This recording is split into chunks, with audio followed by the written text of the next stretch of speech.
into the ear. This is called receiver in the ear technology. So that goes behind it. Actually, may I put it? May I try it on? Yeah. So I'll just. So this goes behind the ear. How much do these little things cost? Yeah. They vary in price. It depends on the level of technology that's being used. It depends on the level of hearing loss and many other factors.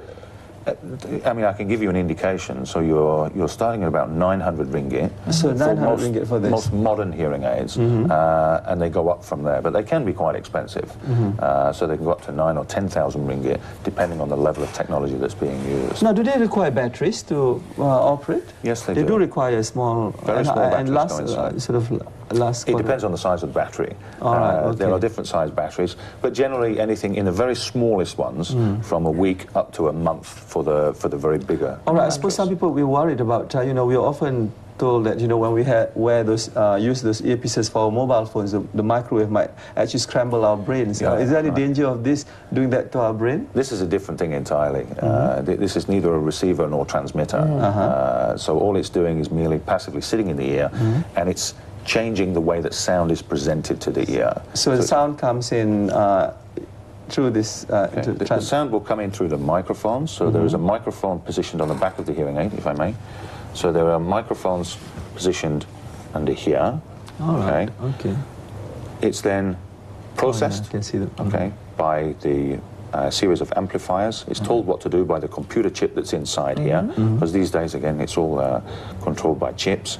And then the sound is passed down this tube and is converted into this receiver, into the... And I suppose the wearer can actually control the sound as well, if they, or not. In certain cases, calibrated. But in most cases these days, what happens is it's done automatically. So you have hearing aids that can recognize the environment that they're in, they can recognize human speech, and they can deal with noise, they can deal with speech differently, and also they can change depending on the environment. Wow, they really come along. Before you used to have to adjust knobs and, all sorts of things. So the objective is to try and normalize somebody's hearing as far as possible. And of course our ears don't have a volume control, so it doesn't really make sense for the hearing aid to have one either. There are occasions where people need it, but in most cases these days people don't use volume controls. Okay. No, well, that's, talking about hearing aids and stuff, but, just prevention is better than cure. True. So Absolutely. really, how do you prevent premature hearing loss? Premature hearing loss is generally caused by things within our control. So the foods we eat, the noise we expose our ears to, the drugs or medication that we take. The food we eat?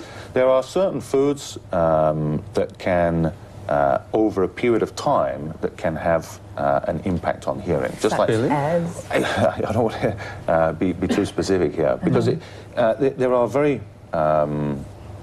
the body is very sensitive to whatever we put inside it. There are many systems that can be affected by what we eat, what we drink. So alcohol, for example, can have an effect on hearing. Even smoking can have an effect on hearing cumulatively over a period of time. So drinking alcohol in a club is really not good for your smoking. That's just a 3-in-1. But I mean, let me clarify that these are the impact that it has is a cumulative impact. So it's what we do to ourselves over many, many years. Now, a lot of people, my producer actually wants to know whether cleaning your ears, some people, she mentioned using hairpins as well. It's cotton buds, even cotton buds. Should you be doing that? The usage is very common. My opinion is that cotton buds should never be put inside the ear. They're fine for cleaning around the outside of the ear. The problem is that what people try and do is they try and clear the earwax out of their ears. Earwax is supposed to be in the ear. The body produces it. Earwax is actually sort of like I'm not saying good for you, but then they're to protect your ear. It is good for you. It lubricates the skin. It will trap any dust or insects, etc., that get inside your ear, and it's also bacteriostatic, so it prevents bacteria from reproducing, therefore causing infection. So it's supposed to be there. There are occasions where certain people can produce too much wax and it blocks the ear, in which case the wax should be removed by a medical practitioner. When people try and remove it themselves, what happens is if they put down a cotton bud, they can't see what they're doing. Right.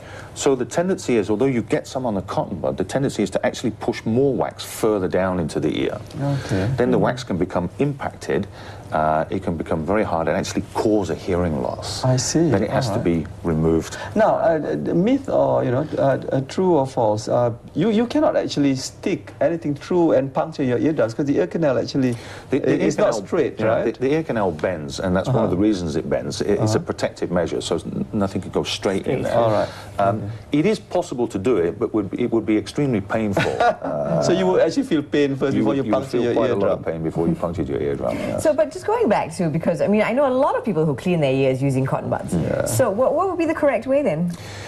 The outside of the ear can be cleaned with a cotton bud or whatever you feel like. Internally, it's not necessary to clean it. The ear has a natural mechanism by which it removes wax by itself. So when you get a little bit of ear wax on the outside of your ear, it doesn't mean your ear is full. It's just that the ear's natural migration process for the wax is working properly, and it's being removed from your ear. So you're saying really it's okay to use cotton bud to clean the outside of your ear, sort of all the lobe area, but not inside, not in the ear canal. Not in the ear. And what about, you go to spas, increasingly I see ear candles being, what is it, ear candling? Yeah. I understand it's illegal in some countries. In some countries, Canada, for example, has banned ear candling because it's considered to be an invasive procedure and also one that carries some risk of damage to the eardrum. How does this work?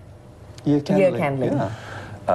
They pour wax in the ear? They pour wax in the ear and then take it out, removing anything that's in the ear at the same time. Oh, really? Yeah. And of course, the wax must be hot or at least warm when it goes in. So wouldn't the wax scotch the lining, your ear lining, and also I mean, I don't think it's at that temperature, but it certainly has the potential to cause injury or damage there, which is why, again, in certain countries, the practice has been stopped. All right, so very interesting. So not advisable, ear candling, and no cotton buds. Just don't stick it in your ear, Exactly. So just to remind our viewers again, so it's really not expensive. A small one, it starts at 900 ringgit. Yeah. And for a unit like this, it really is a lifetime investment. And smaller one, I can go up to this. I suppose would be the most the high end. Not necessarily. No. It depends on the level of technology that's being used inside the hearing aid. And basically, the more sophisticated, the more featured it has, the more expensive it is. Do you have a website that people can log on to if they wish to find out? We can be seen at clarisound.com. Okay. Clarisound.com, www.clarisound.com. That's CLARISOUND. So, and also tell us where you're located in Malaysia. We have 3 outlets currently. We are in Mid Valley, Mid Valley Mega Mall on the 2nd floor there.